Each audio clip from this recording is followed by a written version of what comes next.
We're talking about people being killed by gas, and you want to go talk about Benghazi. Absolutely want to talk about Benghazi, because 4 Americans lost their lives. We don't deserve to drag this into yet another Benghazi discussion when the real issue here is whether or not the Congress is going to stand up for international norms. 1 year later, as you can see, the attack on the U.S. consulate in Benghazi is still a political football. But for the Americans there on the ground, it was a story of heartbreak and the struggle to survive. Greg Hicks was the diplomat in charge that night, the only officer who's spoken out about that harrowing night. This dramatic account is an ABC News exclusive. I've been perplexed and frustrated with the way this has all played out, because to me, this is a simple story. Ambassador Stevens went to Benghazi to do his job, to do what he knew Secretary Clinton wanted him to do. And he was attacked while he was there.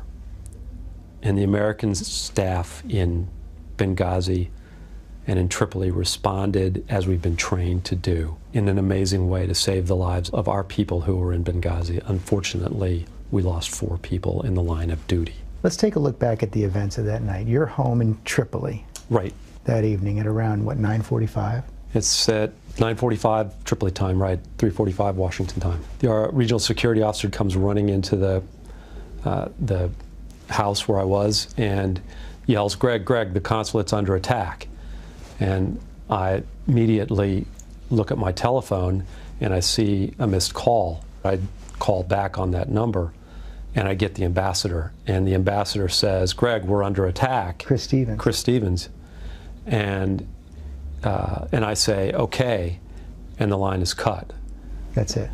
And that's all. We're under attack. Yes. You knew there were a lot of bad guys in country. We knew that. You were also worried about the overall security situation and the amount of protection both the embassy and the consulate had. Yes. And the ambassador had been concerned about that. He had been concerned. He had sent in a cable in July requesting that our security personnel situation not change. You had a special security team in place. Right. Then it was reassigned. Exactly. On the night of the attack, there were 5 diplomatic security agents with Ambassador Stevens and Sean Smith. There are at least 20 hostile attackers in the compound. Months earlier, the State Department had forged an agreement that in the event of an attack on the vulnerable Benghazi mission, security personnel would respond from a nearby facility called the Annex, run by the CIA. I know you can't say so, but we know it was a CIA facility, and we know that the CIA facility was getting better protection, had more security than the diplomatic facility. The numbers are clear, about twice as many in terms of trained security providers. What did you tell Washington? I called Washington right after I talked to the Annex chief, and I told them that the consulate was under attack, that You used the word attack. I did use the word attack. That there were at least 20 armed intruders in the compound, and that help was on the way from the Annex. Had you heard anything earlier in the day about any kind of protest, or were you worried at all because of these reports of this video? No. It was a non-event, the video in Libya. And we had heard nothing about protests. The building had been set on fire by the attackers, and our diplomatic security agents there were heavily outnumbered. About an hour after the attack began, the heavily armed CIA team arrives at the mission. They began trying to find the ambassador and Sean Smith, who were unable to get out of the burning building. After tremendous efforts in exposing themselves to serious harm, they did find Sean and pulled him out. Unfortunately, he was already dead. So while all this is happening, what are you saying to Washington? I'm reporting it back to Washington every 15 to 20 minutes. State Department? State Department Operations Center, exactly. By this time, there's a second wave of attackers and looters coming to the compound. Many, many more people than they could, dozens, perhaps hundreds. There's no way that 10 or 11 guys who were there can hold that off. So the decision is made to evacuate. They have to ram their way out of the compound. They are immediately brought under fire, including heavy machine gun fire. The entire group now heads back to the Annex, but they have not found Ambassador Stevens. When they get back to the Annex, they come under attack there. So at this point, this is an ongoing battle. Did you ask for reinforcements? I had already spoken to the defense attaché. I asked him what help is coming. And he said there's some fighters in Aviano, but it's going to be 2 or 3 hours before they could make an appearance. It was clear it was going to be a long time before any help came. So I made sure that people knew that they were going to have to hold out for as long as they could. As the battle raged at the CIA annex, a crowd overruns the now abandoned mission. Some Libyans locate Ambassador Stevens clinging to life and rush him to a local hospital. Meantime, a team of reinforcements from Tripoli, military and CIA security, has arrived at the Benghazi airport. About 3 a.m., 9 p.m. Washington time, I get the call from the Prime Minister that Ambassador Stevens is dead. What does he tell you?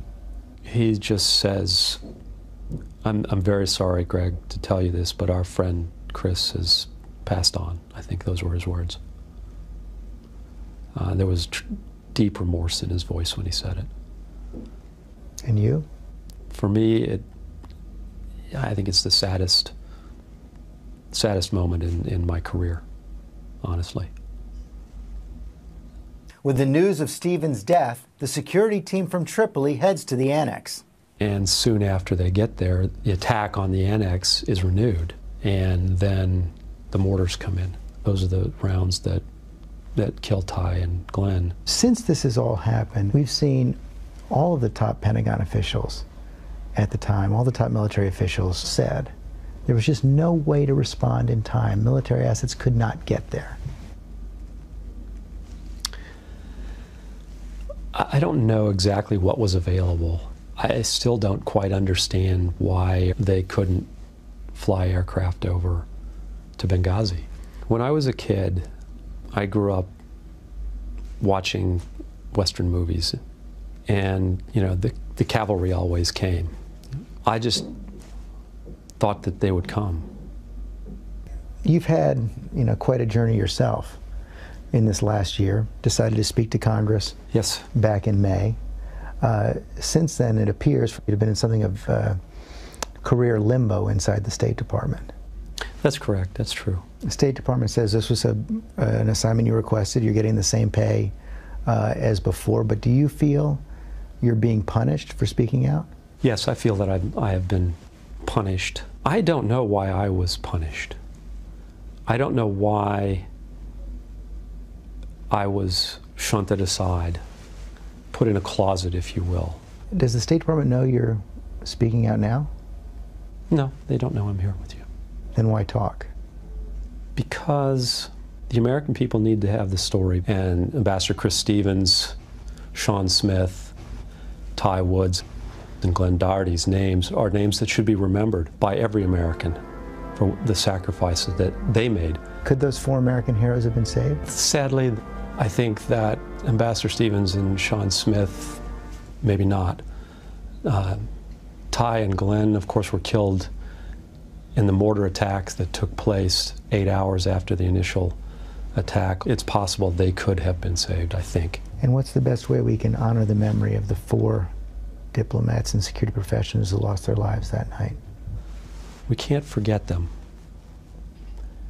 And we need to make sure that those people who are going out into the world on our behalf have the tools that they need and the resources they need to do the job that they've been asked to do for the people of the United States.